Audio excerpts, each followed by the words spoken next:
मोचनी एकादशी। बोलो विष्णु भगवान की जय। यूं तो सभी एकादशियों के व्रत पापों को समाप्त करके अनंत पुण्य प्रदान करते हैं, परंतु चैत मास के कृष्ण पक्ष की इस एकादशी का व्रत तो जन्म जन्मांतरों के पापों को नष्ट कर देता है। सभी प्रकार की समृद्धि, सुख और अंत में मोक्ष प्रदायक इस एकादशी को भगवान विष्णु की पूजा आराधना करने का शास्त्रीय विधान है। धर्मराज युधिष्ठिर ने कहा, हे माधव, चैत मास के कृष्ण पक्ष की इस एकादशी का क्या नाम है, इसका क्या विधि विधान है और इसका क्या महत्व है? यह भी बताइए कि इस दिन किस देवता की और किस प्रकार से पूजा की जाती है। तब भगवान श्री कृष्ण ने कहा, हे राजन, सभी पापों को नष्ट करने वाली इस एकादशी का नाम पाप मोचनी एकादशी है। इस दिन भगवान विष्णु की पूजा करने का शास्त्रीय विधान है। आपने जो प्रश्न मुझसे पूछा है, वही प्रश्न एक दिन महाराज मानधाता ने लोमश ऋषि से पूछा था। तब लोमश ऋषि ने उन्हें जो कथा सुनाई थी, वही मैं तुमसे कहता हूँ, ध्यान पूर्वक सुनो। देवताओं के खजांची कुबेर के बाग का नाम चैत्रथ था। उस बाग में गंधर्वों की कन्याएं किन्नरों के साथ विहार किया करती थी। अनेक ऋषि मुनि भी वहाँ तपस्या किया करते थे। स्वयं देवराज इंद्र भी चैत और बैसाख मास में देवताओं सहित वहाँ आकर क्रीड़ा किया करते थे। वहीं अपने आश्रम में मेधा नाम के एक ऋषि भी तपस्या करते थे। वे शिव के परम भक्त थे।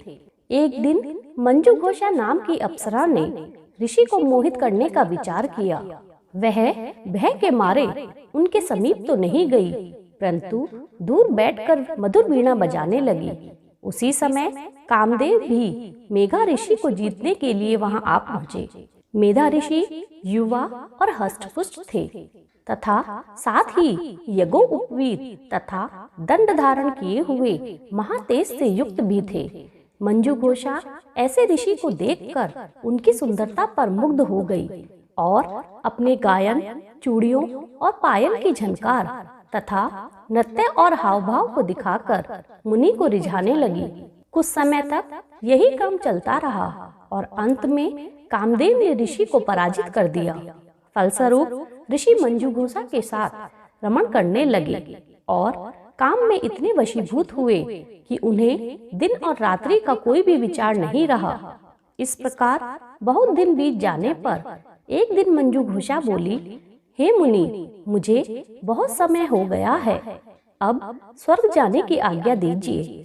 तब मुनि बोले, आज इसी संध्या को आई हो, प्रातःकाल होने पर चली जाना। मुनि के यह वचन सुनकर अप्सरा कुछ दिन और रुक गई। कुछ दिनों बाद उसने पुनः मुनि से विदा मांगी तो मुनि कहने लगे, अभी तो आधी रात हुई है, कुछ समय और ठहरो। अप्सरा ने कहा, महाराज, आपकी रात तो बहुत लंबी है, आप जरा स्मरण कीजिए कि मुझको यहाँ आए कितने वर्ष बीत गए हैं।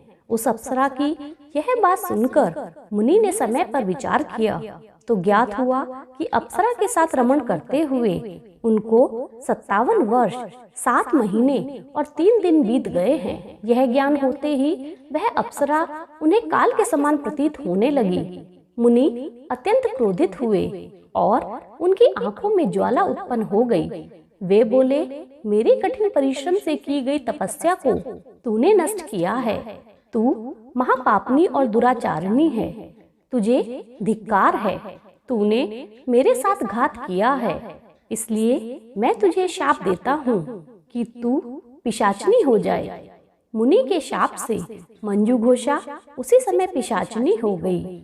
वह भयभीत होकर मुनि से प्रार्थना करने लगी, हे महाराज, इस शाप का किसी प्रकार से निवारण बताइए।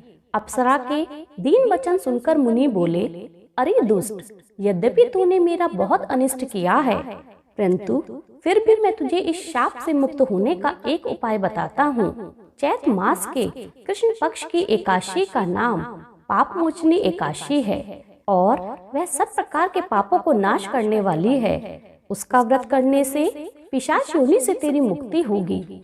ऐसा कहकर मेधा ऋषि अपने पिता चैवन ऋषि के आश्रम को चल पड़े।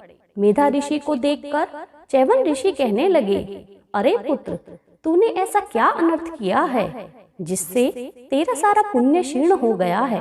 तब मेधा ऋषि ने कहा, हे पिताजी, मैंने एक अप्सरा के साथ रमण करके घोर पाप किया है। अब आप इस पाप से छूटने का उपाय बताइए। तब च्यवन ऋषि बोले, हे पुत्र, चैत मास के कृष्ण पक्ष की पाप मोचनी एकादशी का व्रत करने से सब पाप नष्ट हो जाते हैं, इसलिए तुम उस व्रत को करो।